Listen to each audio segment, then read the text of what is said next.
Let me ask you a question. What do you think is the single most powerful role in the entire tech industry right now? It's a job that's kind of mysterious, definitely prestigious, and honestly, a little bit confusing for a lot of people. So in this explainer, we are going to cut right through all that noise. We're going to build a super clear, visual roadmap for one of tech's most complex, but also most rewarding careers. Welcome to the AgileWoW podcast, your trusted partner in Agile, Scrum, artificial intelligence training, coaching, and innovation. AgileWoW is on a mission to build communities, empower professionals, and accelerate the learning curve, one conversation at a time. Okay, so to really get the journey, you have to understand the job itself, right? So let's start with the most common and, honestly, most powerful metaphor used to describe what a product manager actually does. This right here, this is the absolute heart of it. A product manager sets the vision and the strategy for a product. But, and this is a huge but, they don't actually manage the engineers or the designers or the marketers. Their power comes from influence, from persuasion, not from giving orders. It's the art of leading without any formal authority. And this visualizes the PM's world perfectly. They live at the intersection of these three critical circles. They have to make sure the product is viable for the business, that it can make money, that it's feasible for the tech team to actually build, and of course, that it's desirable for the users. It is a constant, crazy balancing act. Now, I know what you might be thinking. Wait a minute, isn't that just a project manager? Or maybe a product owner? This is where things get super blurry for a lot of people. The titles sound almost the same, but trust me, the jobs are worlds apart. So let's draw some really clear lines right now. Think of it like this. The product manager is completely obsessed with the why. Why are we building this? What problem are we solving? They own the strategy. The project manager, on the other hand, is the master of the when and the how. They own the timeline, the budget, the resources, all the nuts and bolts needed to make that vision a reality. And this also helps explain the difference with the product owner, which is a role you see all the time in Agile teams. The product manager is strategic. They're looking outward at the market, at the competition, at the long-term vision. The product owner is tactical. They're looking inward at the development team, managing the nitty-gritty of the backlog and sprint execution.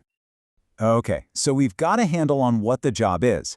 Now let's map out the entire journey, from your very first day all the way up to the executive suite. And hey, you are definitely going to want to stick around, because we are going to pull back the curtain and break down exactly how these critical roles get compensated. So let's climb that career ladder and see how this role really evolves.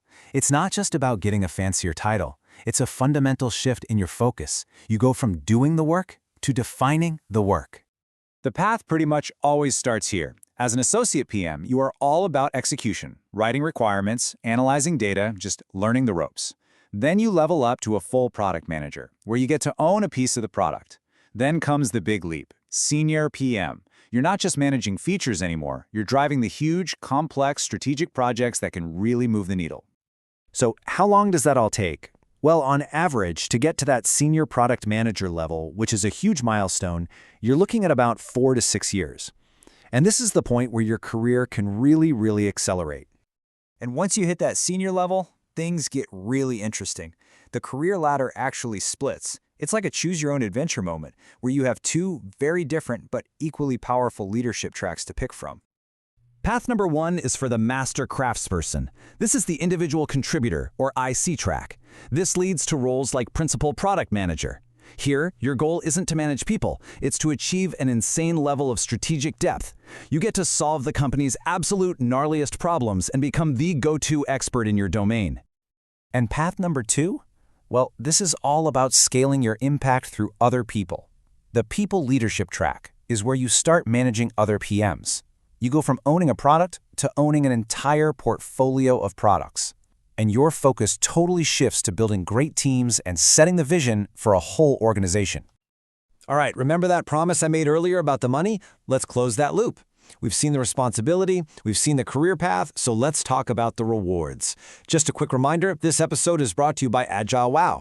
If you're looking to level up your skills, check out our upcoming workshops on product management, agile leadership, and artificial intelligence. Visit our website, www.agilewow.com, for more details.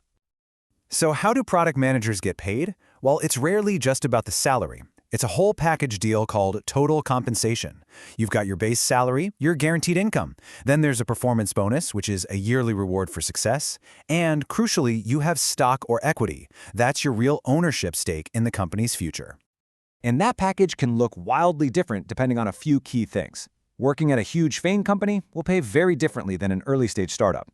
Having a hot specialization, like AI or machine learning right now, commands a huge premium. And of course, where you live matters. A salary in San Francisco is going to look a lot different than one in London. So, we've seen the job, the ladder, and the pay. But what skills do you actually need to have in your toolkit to make it all happen?